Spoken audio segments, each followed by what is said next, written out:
네, 오늘 이 저녁에 우리에게 주시는 하나님의 말씀은 구약 성경 다니엘 6장 10절에서 18절까지입니다.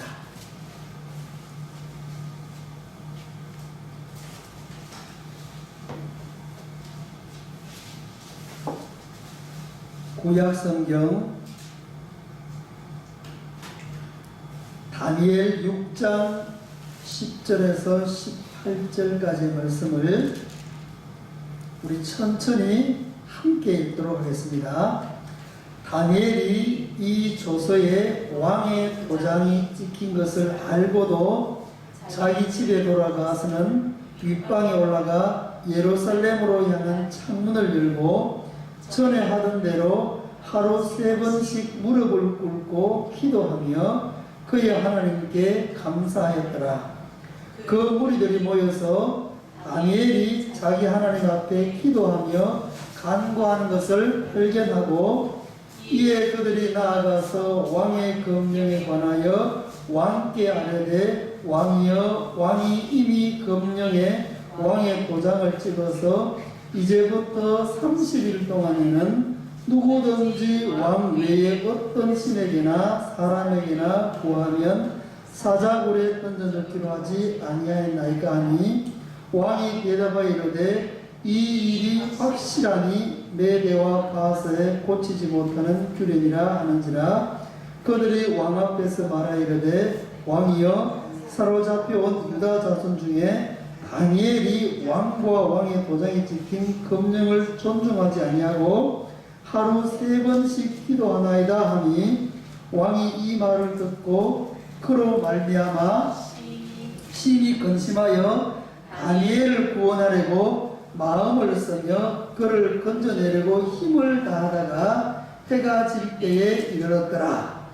그 무리들이 또 모여 왕에게로 나와서 왕께 말하되 왕이여, 메대와 바사의 규례를 아시거니와 왕께서 세우신 금령과 법도는 고치지 못할 것입니다 하니 이에 왕이 명령하되 다니엘을 끌어다가 사자굴에 던져 넣는지라. 왕이 다니엘에게 이르되 내가 항상 섬기는 너의 하나님이 너를 구원하시리라 하니라. 이에 돌을 굴려다가 굴어귀를 막음에 왕이 그의 도장과 귀족들의 도장으로 봉하였으니 이는 다니엘에 대한 조치를 고치지 못하게 하려 함이었더라. 왕이 궁에 돌아가서는 밤이 새도록 금식하고 그 앞에 오락을 거치고 잠자기를 하다 하니라. 아멘. 수요일 밤에 하나님을 예배하려고 이 자리에 오신 모든 분들에게 오늘 우리가 읽은 이 말씀을 통해서 은혜 주실 줄 믿습니다. 주일에 광고를 했어야 되는데 광고를 미처 못했습니다. 그리고 새벽 기도회 때도 제가 광고한다는 게 화요일, 수요일 깜빡했어요. 오늘 깜빡을 하고 주일 식사 때 잠시 몇 사람에게 얘기를 안 하는데 이게 전부예요. 그래서 오늘 7시에 예배 드리는 것을 아는 사람이 그렇게 많지 않습니다. 전화를 통해서 알고 분들도 있고, 그래서 오늘부터 7시에 이제 겨울에는 예배를 드리기로 했습니다. 미리 알려드리지 못해서 죄송한 마음입니다. 우리가 하나님을 예배하려고 이 저녁 시간에 왔습니다. 왔는데 이런 생각이 들었어요. 오는 중에 우리가 하나님을 인정하는 사람이기에 하나님의 존재를 믿기에 예배 자리에 오는 것이고, 하나님이 나의 주인이시고 나의 왕되심을 믿고 만왕의 왕이심을 믿기에 내가 오늘도 예배의 자리에 나아가는 것이라는 그런 생각, 그런 믿음이 저에게 있다는 것을 저는 확신하게 되었습니다. 우리가 하나님을 예배하는 여러 많은 이유가 있겠지만 그분이 나의 주인이기 때문에, 그분이 나의 참된 왕이기 때문에, 만왕의 왕이시기 때문에 우리가 그 하나님을 예배하는 줄 믿습니다. 하나님이 그렇게 그분의 왕되심을 인정하고 주인되심을 인정하고 예배하는 그의 백성들, 그의 자녀들을 만나주시고 은혜를 베풀어 주시고 문제는 해결하여 주시는 줄 믿습니다. 우리가 오랜 시간 동안 열왕기 상하를 보면서 또 열왕기 상하와 연결되어 있는 성경 목록들을 쭉 이렇게 한번 살펴봤습니다. 오늘은 열왕기 상하하고는 직접적으로 관련이 없지만 그 이후에 일어난 것에 대해서 말씀하고 있는 다니엘서의 말씀을 보려고 합니다. 그런데 열왕기 상하와 관련되어 있는 내용을 조금 알면 훨씬 좋습니다. 바로 그 다음에 이어지는 내용이기 때문에 그렇습니다. 그래서 우리가 몇 주 동안 안 했지만 한번 그냥 복습을 해보겠습니다. 열왕기 상하는 중요합니까? 안 중요합니까? 중요합니다. 왜 중요할까요? 15번의 종속 목록을 거느리고 있으니까 중요한 것입니다. 이래서 중요합니다. 자, 그런데 열왕기 상하는 어렵지 않고 쉽습니다. 왜 쉽습니까? 그 열왕기 상하를 기록한 사가의 관점만 알면 쉽다 그랬습니다. 그래서 열왕기 상하를 쭉 살펴보니까 관점이 분명히 나오는데 크게 세 덩어리였다는 것이죠. 첫 번째 덩어리는 솔로몬 이야기와 남북이 갈라지는 이야기를 하고 있더라는 거예요. 두 번째 이야기는 아합 왕의 이야기인데 아합 왕과 관련된 이야기를 가운데 부분에 오랫도록 하고 있더라는 거 있고, 세 번째 부분은요, 망하는 이야기, 이걸 하는 거죠. 결국 그래서 이렇게 망하더라는 겁니다. 하나님이 선택한 그 나라 이스라엘도 하나님의 뜻 가운데 살지 않고 하나님을 떠나서 우상을 섬기하니까 결국은 망하더라는 것이죠. 망했습니다. 북이스라엘이 먼저 망했고 남유다도 130년 뒤에 망했습니다. 성전도 무너졌습니다. 그런데 다니엘은 그 무너지기 바로 전에서부터 무너진 이후의 이야기를 계속 하고 있는 겁니다. 그래서 오늘 다니엘 말씀을 한번 우리가 살펴볼 건데, 다니엘에서 가장 먼저 1장 말씀을 한번 보겠습니다. 다니엘 1장 말씀을 한번 먼저 살짝 보고 이어가겠습니다. 자, 다니엘 1장 1절 말씀을 한번 우리 같이 읽어볼까? 시작. 유다 왕 여호야김이 다스린 지 3년이 되는 해에 바벨론 왕 느부갓네살이 예루살렘에 이르러 성을 에워쌌더니, 자, 그래서 남유다는 갑자기 하루아침에 무너지지 않았습니다. 바벨론이 군대가 출동해가지고 예루살렘을 포위해가지고 오랜 시간 동안 포위해 있다가 포로들을 1차 포로를 사로잡아가고 2차 포로를 사로잡아가고 그 이후에 10년 뒤에 BC 586년에 나라가 멸망을 당하고 모든 것들이 다 파괴가 됩니다. 그러니까 아직 나라가 완전히 멸망되기 전에 바벨론의 왕 느부갓네살이 이제 예루살렘에 와서 다 에워싸고 왕족들과 귀족들을 먼저 포로로 잡아서 자기 나라로 끌고 갑니다. 이때 포로로 끌려간 사람이 누구였을까요? 다니엘입니다. 자, 3절 4절을 같이 한번 읽어볼까요? 시작. 왕이 황관장 아스푸나스에게 말하여 이스라엘 자손 중에서 왕족과 귀족 몇 사람, 곧 흠이 없고 용모가 아름다우며 모든 지혜를 통찰하며 지식에 통달하며 학문에 익숙하여 왕궁에 쓸만한 소년을 데려가였고 그들에게 갈대아 사람의 학문과 언어를 가르치게 하였고, 자, 6절까지 읽어볼게요. 6절 읽어볼게요. 그들 가운데는 유다 자손 곧 다니엘과 하나냐와 미사엘과 아사레가 있었더니, 자, 이게 1차 포로입니다. 나라가 완전히 멸망당하기 전에 BC 605년에 왕족들과 귀족들, 정말 인재라고 할 만한 똑똑한 사람들을 바벨론에서 포로로 잡아가는 겁니다. 그 나라에서 귀한 인재들로 사용하려고 데리고 가는 것입니다. 이때 다니엘이 바벨론으로 포로로 붙잡혀갔습니다. 나라는 아직 멸망당하지 않았습니다. 그로부터 제법 시간이 지난 이후에 나라가 멸망을 당합니다.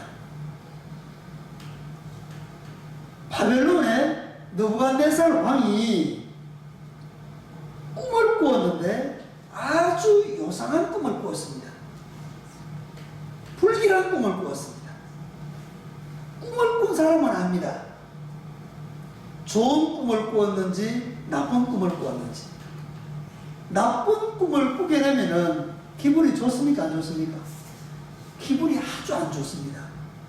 이 꿈이 뭘 말하는 거지? 분명히 이 꿈에 무슨 몽조가 있는 것 같은데 알 수가 없어요. 바벨론의 느부갓네살 왕이 이런 꿈을 꾸었습니다. 왕이라 그러면은 그 나라의 최고 통치자입니다. 바벨론 같으면은 그 당시에 가장 강력한 제국입니다. 오늘로 말하면 미국 정도가 됩니다. 가장 강력한 제국이에요. 그 나라의 왕인데 꿈을 꾸었는데 아주 요상한 꿈을 꾸었어요. 불길합니다. 해석할 수가 없어요. 그래서 왕이니까 명령을 내려서 그 왕국에 있는 사람들 중에 박수, 술객들, 또 지혜자들 다 불러와서 꿈을 해석하라는 거예요. 자기가 꿈을 이야기해 주지도 않고 내가 지금 꿈을 꾸었는데 내가 꾼 꿈을 해석하라는 거예요. 그래서 그 이야기를 들은 사람들이 아니 꿈을 얘기를 해주면 우리가 해석을 하겠습니다. 그랬더니 왕이 노발대발하는 겁니다. 이 꿈을 며칠 내로 해석하지 못하면은 박수, 술객들, 여기 있는 지혜자들을 다 죽이겠다. 왕이 그렇게 했습니다. 그러니까 지금 뭐 살벌한 일이 벌어진 거죠. 그래서 다니엘은 그때 포로를 잡혀가 있었는데 다니엘도 지혜자입니다. 그 왕궁에서 학문을 배우고 인재로 그렇게 키우려고 데리고 온 사람인데 거리 대장이 이 이야기를 다니엘에게 한 겁니다. 지금 왕이 꿈을 꾸었는데 이 꿈을 해석하지 못하면은 지금 다 죽게 된다. 그래서 다니엘이 왕 앞으로 좀 데려가 달라고 부탁을 하고 왕 앞에 가서 며칠만 시간을 주십시오. 며칠만. 그러면 왕이 꾼 꿈을 해석해 드리겠습니다. 그렇게 했어요. 그렇게 허락을 받고는 다니엘이 집으로 돌아가서 뭘 했을까요? 다니엘 1장, 2장, 3장 부분 읽어보면 다니엘은 집으로 돌아가서 그가 믿는 하나님께 기도하기 시작합니다. 하나님께 기도하기 시작하고 자기만 기도하는 것이 아니고 자기와 함께 붙잡혀온 친구들 있잖아요. 친구들에게도 지금 상황이 이렇다. 함께 기도하자고 기도 부탁을 했습니다. 하나님이 다니엘이 구하는 그 기도를 들어주시고 꿈으로 보여주셨을까요? 보여주셨을까요? 보여주셨습니다. 할렐루야. 그 바벨론 왕 느부갓네살이 무슨 꿈을 꾸었는지를 다 보여주신 거예요. 그리고 이 꿈이 어떤 내용인지 그 해석까지 다 알려주신 거예요. 그래서 며칠 뒤에 왕 앞에 가서 이제 왕이 얘기를 하지 않았는데도 왕은 이렇게 큰 신상의 꿈을 꾸었는데 이 신상들이 무너지는 꿈을 꾸었습니다. 이렇게 하고 앞으로 이제 이 바벨론 나라가 금과 은과 돈과 철로 되어 있는데 바벨론이 무너지고 또 그 다음 나라가 일어나게 될 것이고 또 그 나라가 일어날 것이고 또 한 의인돌이 치면은 모든 것들이 다 무너질 것입니다. 이 이야기를 했단 말이에요. 그러니까 바벨론 왕이 자기 꿈꾸하고 똑같은 거예요. 그래서 이 다니엘을 그 바벨론 제국의 왕 다음으로 높은 자리 총리직에 임명을 합니다. 나라의 아주 중요한 인재로 그렇게 등용을 해서 사용을 하게 됩니다. 한 제국에 포로를 붙잡혀온 사람이 왕 다음에 자리에 앉는다는 것은 거의 불가능한 일입니다. 하나님이 하신 일이죠.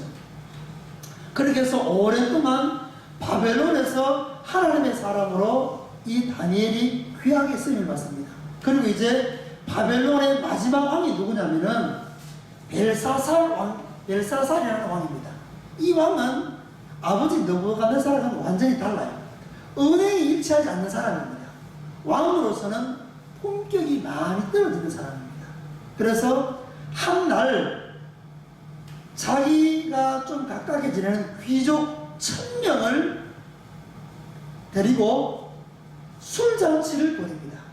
술잔치를 벌이고 거기에 후궁들과 다 이렇게 앉혀놓고 예루살렘 성전에서 빼앗아온 모든 그 금그릇, 은그릇 이런 것들을 가지고 술을 따라서 마시고는 자기들이 믿는 신들을 찬양하는 겁니다. 자, 그런데 이렇게 막 흥청망청 술을 마시고 있는데 저 뒤 벽면에서 사람 손 같은 것이 이렇게 나타나더니 글자를 막 쓰는 겁니다. 술을 먹고 흥청망청 있는데 그게 왕의 눈에 보인 거예요. 갑자기 왕이 사색이 됩니다. 벌벌 떨게 됩니다. 그 손만 이렇게 글을 쓰는데, 그리고 글을 써놓고는 없어져 버렸어요. 그리고 흥이 다 깨졌겠죠. 그래서 놀란 왕이 이 글을 해석할 수 있는 사람들을 찾아보라고 합니다. 똑똑한 사람, 모든 사람들을 다 찾아와서 이 글이 무슨 글이고 어떤 뜻인지 물으니까 아무도 모르는 겁니다. 그래서 또 누구를 찾았겠어요? 다니엘을 찾아온 것입니다. 그래서 다니엘이 찾아와서 그 쓰여진 글귀를 읽습니다. 메네 데겔 우바르신이라는 이 글입니다. 그리고 메네라는 이 뜻은 이제 왕의 시대가 끝났다는 것을 말해줍니다. 데겔이라는 것은 왕을 저울에 달아보니 부족함이 되었다는 뜻입니다. 이제 왕의 시대는 끝났고 더 이상 왕으로서 이제 통치하지 못하게 되었다는 것입니다.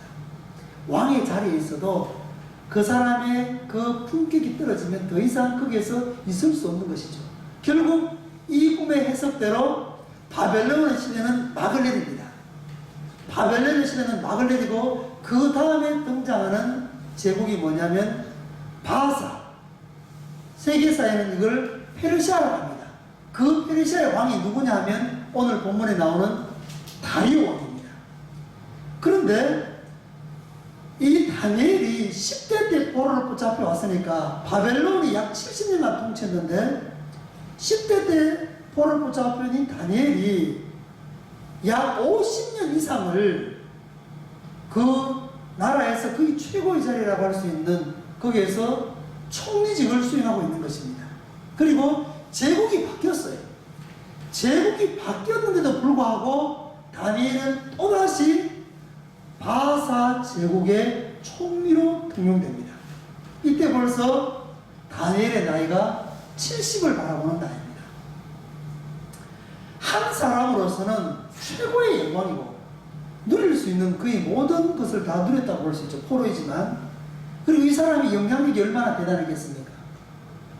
한 사람에게는 너무너무 좋은 일이지만 바하사에 있는 다른 고위 관직에 있는 사람들, 관리들은 이것을 마냥 좋아할까요? 아닙니다. 시기하는 사람들이 있었습니다. 그런데 이 다니엘을 무너뜨리려고 흠집을 찾으려고 찾아보니까 흠잡을 데가 없는 사람이에요. 꼬투리를 잡을 수가 없는 거예요. 아무리 뭐 도덕적으로도 꼬투리 잡을 것이 없고 흠잡을 데가 없는 사람입니다. 그런데 딱 한 가지 흠잡을 때가 있는 것입니다. 그게 뭐였을까요? 이 사람이 하나님을 섬기는 사람이라는 것을 밝히 착각합니다. 그래서 이것을 붙잡고 걸고 넘어지면 이 사람을 넘어뜨릴 수 있겠구나 하는 생각, 그런 모의를 하고 바하사의 왕인 다리오에게 건의를 합니다. 왕권 강화를 위해서 한 달 동안에는 그 어떤 사람도 신에게나 왕 이외에 다른 누구에게도 구하는 사람이 있으면 사자굴에 넣는 법령을 만들 것을 제안합니다. 왕권 강화를 위해서 이 법령을 만드는 것이 좋겠습니다. 다리오 왕이 알았겠어요? 몰랐겠어요? 왕권 강화를 위해서 고위 간직들이, 관료들이 이렇게 제안하니까 당연히 다리오 왕은 허락을 했습니다. 그래서 이것이 법령으로 만들어진 것입니다. 한 달 동안에는 그 어떤 사람도 바벨론이 아니죠, 바하사 제국의 다리오 왕 이외에 그 어떤 신에게도 사람에게도 구하면 사자굴에 넣기로 법령으로 땅땅땅 내려서 여기 조서를 만들어 놓았습니다. 오늘 본문의 말씀은 그 다음에 이어지는 내용입니다. 자, 6장 10절 한번 같이 읽어보도록 하겠습니다. 6장 10절 같이 한번 읽어볼까요? 다니엘이 이 조서에 왕의 도장이 찍힌 것을 알고도 자기 집에 돌아가서는 윗방에 올라가 예루살렘으로 향한 창문을 열고 전에 하던 대로 하루 3번씩 무릎을 꿇고 기도하며 그의 하나님께 감사하였더라. 아멘. 자, 이 10절의 말씀을 우리가 다니엘서를 읽으면서 많이 알고 있는 그런 말씀인데, 이 말씀은 참 귀한 말씀이고, 지금까지 제가 얘기한 이 배경을 좀 알아야만이 이 의미를 제대로 알 수 있는 말씀입니다. 다니엘이 왕의 도장이 찍힌 것을 알고도 했다는 것이 중요합니다. 왕의 도장이 찍힌 것을 알고 행하면 어떻게 되는 것입니까? 사자굴에 넣어지는 것입니다. 모르고 행하면, 모르고 행했다, 뭐 변명할 거리가 있지만 모르고 행한 게 아닙니다. 그리고 총리직에 있었으니까 누구보다도 잘 알고 있었겠죠. 왕 이외에 한 달 동안에 그 어떤 누구도 신에게 구하거나 사람에게 구하면 안 된다는 이 법령을 알고 있습니다. 알고 있음에도 불구하고 다니엘은 자기가 믿는 하나님께 기도하는 것입니다. 나라에는 왕보다 높으신 사람이 없습니다. 나라에는 왕이 최고 통치자입니다. 그 명을 거역하는 사람은 살아남을 수가 없어요. 그러나 하나님은 우리 눈에 보이는 세상의 왕보다 높으신 분이요 만왕의 왕이신 줄 믿습니다. 하나님의 백성에게는 이 믿음이 있어야 됩니다. 이 믿음. 우리 눈에 보이는 왕을 존귀히 여기는 이 마음도 있어야 되지만, 눈에 보이는 그 왕 위에 계신 만왕의 왕이신 하나님, 내 인생의 주인이시고 우리 가정의 주인이시고 나를 다스리시고 나의 왕이 되어서 내 모든 것을 인도하시고 다스리시는 그분, 이 나라를 다스리시고 이 세계 열방을 다스리시는 그 하나님의 존재를 인정하고 믿는 사람이 하나님의 백성인 줄 믿습니다. 아멘이십니까? 이것이 분명히 아닙니다. 다니엘에게는 이것이 너무나도 분명한 것입니다. 그렇기 때문에 왕의 도장이 찍힌 것을 알고도 알면서도 그가 믿는 하나님께 기도하는 것입니다. 그리고 오늘 말씀 보면요, 전에 하던 대로 했다고 그렇게 나옵니다. 이것이 별것 아닌 것 같지만 이게 엄청난 것입니다. 다니엘이 유대에서 생활하다가 아마도 귀족인 것 같아요. 왕족인지 귀족인지 정확히는 알 수 없지만 상당히 귀한 신분이에요. 상당히 귀한 신분이고 하나님을 섬기는 사람이고 그 가정에서부터 철저하게 하나님을 섬기는 사람으로서 교육을 받은 사람이에요. 그때부터 다니엘은 기도하는 것이 습관이 되어 있는 사람이에요. 전에 하던 대로. 이 다니엘이 포로로 붙잡혀와서 기도했던 사람이 아니에요. 이미 유대 땅에 있을 때부터 어렸을 때부터 하나님을 믿고 섬기고 또 부모로부터 조상들로부터 신앙교육을 받았고 철저하게 그 조상들이 믿는 하나님을 섬기고 예배하고 기도했던 사람이에요. 그리고 유대인의 전통에 의하면 하루 3번 기도하는 것이 전례입니다. 아침, 그리고 점심, 정오 때, 저녁 하루 3번 기도하는 것을 원칙으로 삼아요. 이게 일상생활이에요. 경건한 유대인은 반드시 이렇게 합니다. 그래서 사도행전에 보면은 거기 베드로가 제9시 기도 시간이 되었잖아요. 이것은 유대인의 전통이 계속 그때까지 내려오는 겁니다. 하루 3번 기도하는 시간 딱 정해져 있어요. 그러니까 다니엘은 하루 3번 기도하는 것이 어렸을 때부터 뼛속 깊이 몸속에 체득된 사람이에요. 그리고 포로로 잡혀온 이후에도 하루 3번 전에 하는 대로 그것은 일상적으로 자연스럽게 하는 경건 생활의 한 부분이었습니다. 기도 안 하다가 하는 사람이 응답 받는 것이 많겠습니까? 늘 기도하는 사람들이 응답 받는 것이 많겠습니까? 늘 기도하는 사람이 하나님을 자주 만나고 하나님의 음성을 자주 듣게 되고 하나님의 응답을 자주 경험하게 되는 줄 믿습니다. 이미 제가 말씀드릴 때 그 꿈을 해석할 때도 다니엘은요, 기도하는 사람이었잖아요. 자기 혼자만 기도하지 않고 친구들에게도 기도를 부탁하는 사람, 기도가 중심인 사람이에요. 그런 사람이 다니엘이었다는 것입니다. 자, 그리고 또 한 군데는요, 기도를 했는데 어떤 기도를 하냐면요, 하루 3번씩 무릎을 꿇고 기도하며 그의 하나님께 감사하였더라입니다. 감사 기도인 것이죠. 자, 어떻게 보면은 다니엘은 지금 별로 감사할 수 있는 상황에 있는 사람이 아니에요. 그렇잖아요. 지금 왕의 도장이 찍혀 있고 기도하면 죽을 수밖에 없는 이런 상황에 있는 사람입니다.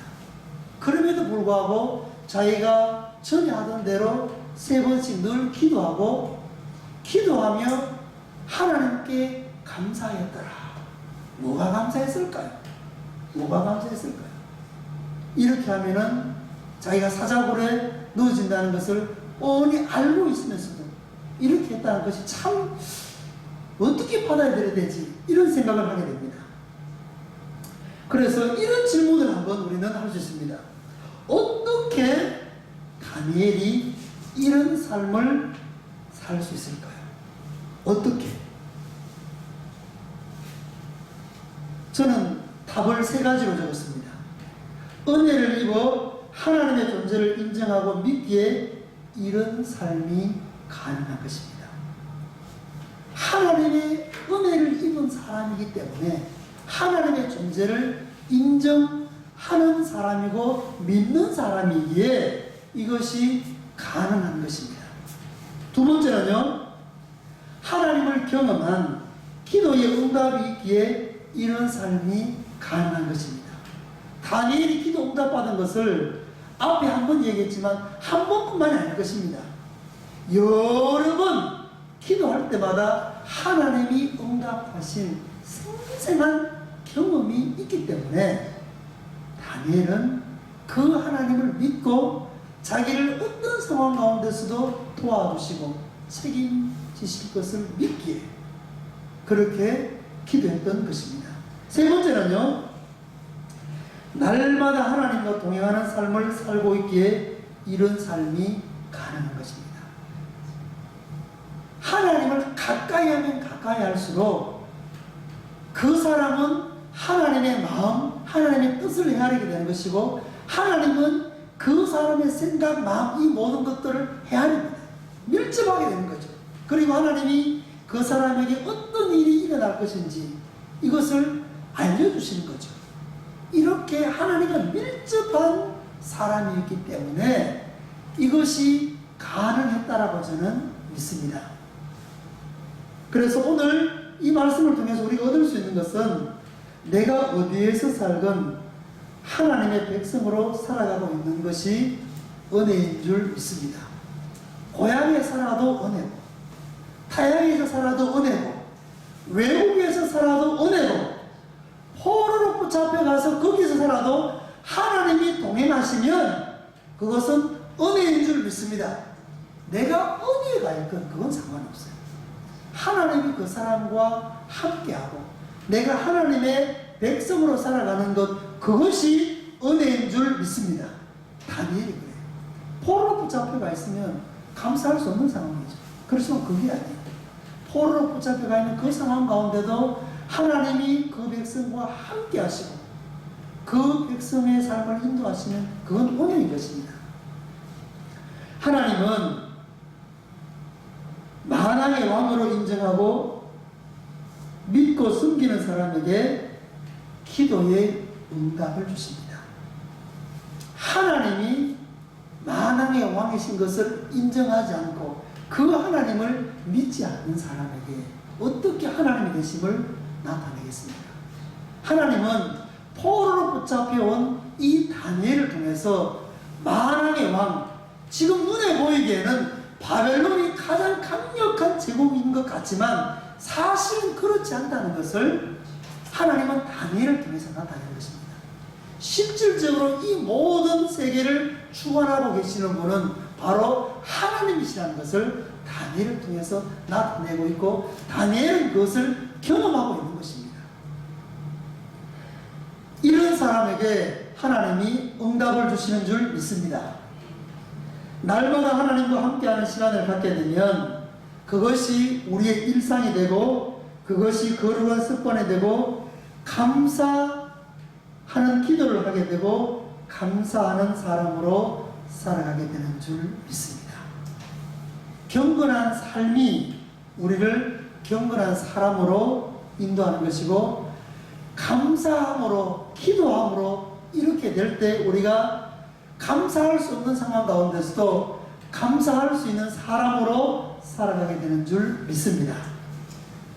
그래서 오늘 이 수요일 시간에 예배를 드리면서 우리가 오늘 다니엘을 통해서 행하신 그 하나님이 행하신 놀라운 일을 함께 기억하면서 하나님이 나의 주인이요 나의 왕이시요 만왕의 왕이심을 인정하고 고백하고 그렇게 기도하는 삶을 살아가는 우리들 되게 해주십시오.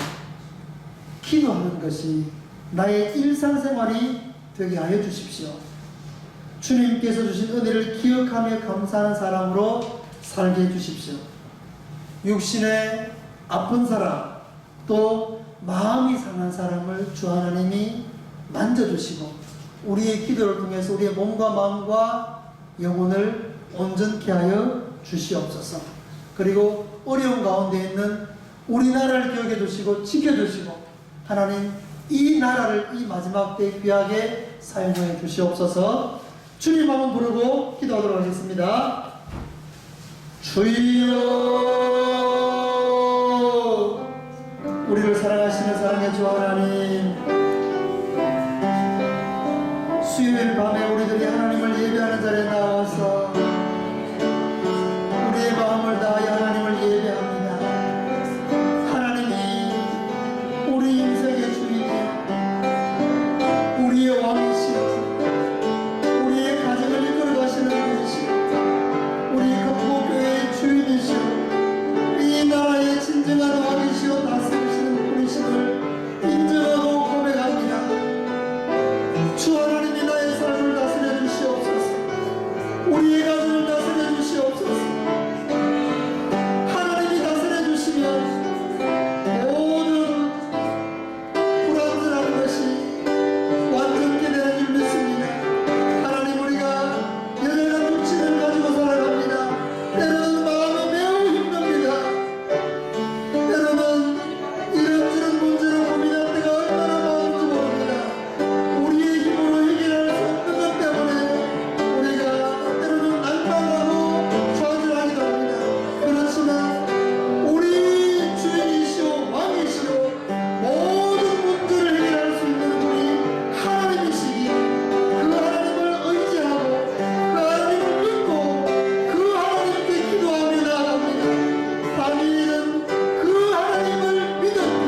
해결될지어다. 주 하나님, 다니엘에게 있었던 그 믿음 그 은혜를 우리에게 허락하여 주시옵소서.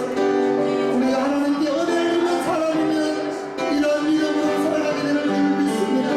우리가 연약한 믿음으로 살아가는 사람들이지만 하나님이 은혜를 부어주셔서 우리가 온전한 믿음의 사람으로 살아갈 수 있도록 도와주시옵소서. 가정마다 하나님이 은혜 부어주셔서 그 가정에 하나님의 은혜가 넘쳐나게 하여 주시옵소서. 주 하나님, 주님의 몸된 교회 경복교회도 주님이 다스려 주시고 이 나라 이 민족도 우리의 주인 되시고 교회의 주인 되시고 만왕의 왕 되신 하나님이 책임져 주시고 이끌어 주시옵소서.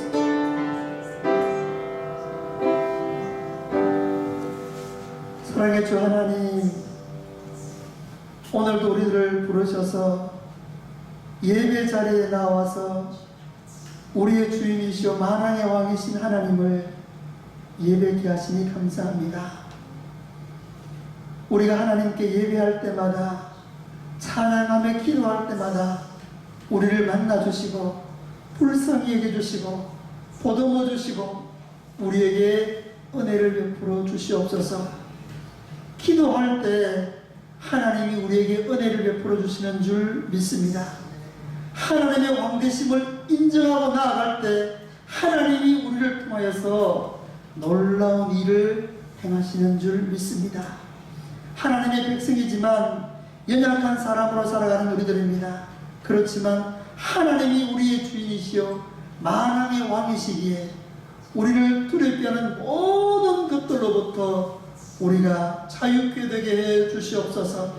우리를 염려케 하고 근심하게 하고 걱정하게 하고 불안하게 하고 두렵게 하는 모든 것들은 우리의 생각 속에서 마음 속에서 가정에서 교회에서 떠나게 하여 주시옵소서. 주님이 주시는 평안 가운데 우리가 살아갈 수 있도록 은혜를 베풀어 주옵소서. 우리 교회의 믿음의 지체들 중에 몸이 아픈 사람들이 있습니다. 하나님 기억해 주시고 만져주시고 고쳐주시옵소서. 어지럼증이 사라지게 해주시고 뼈가 잘 아물게 해주시고 허리도 온전게 되게 해주시고 우울증도 떠나게 해주시고 당뇨병도 깨끗하게 고침받게 해주옵소서. 암 수치도 낮아지게 해주시고 정상적으로 되게 하여 주시옵소서. 마음에 상처 있는 모든 사람의 그 마음을 어루만져 주시고 녹여주시고 회복시켜 주시옵소서. 주 하나님, 우리 교회에도 이런저런 어려움이 있습니다. 이 어려움 때문에 낭망하지 않게 해주시고 우리를 도우시는 하나님을 바라보고 나아갈 때 하나님이 때마다 도와주시는 그 은혜를 힘입고 우리가 모든 어려움들을 이겨나가는 그런 교회 되게 해 주시옵소서. 이 나라에도 어려움이 있습니다. 이 나라의 어려움을 아시는 하나님, 우리나라를 주님께 올려드립니다. 불쌍히 해주시고 정치적으로 안정되게 해주시고 경제도 회복시켜 주시고 이 나라의 안보를 책임져 주시옵소서. 코로나 상황이 점점 더 심각해지는 가운데 싸우니 주 하나님, 이 코로나 상황이 더 악화되지 않도록 막아 주시옵소서.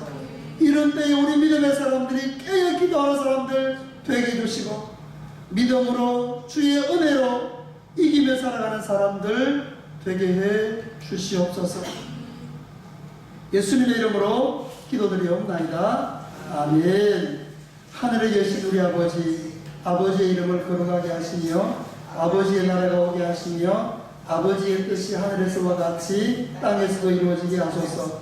오늘 우리에게 일용할 양식을 주시고 우리가 우리에게 잘못한 사람을 용서해 준 것 같이 우리 죄를 용서하여 주시고 우리를 시험에 빠지지 않게 하시고 악에서 구하소서.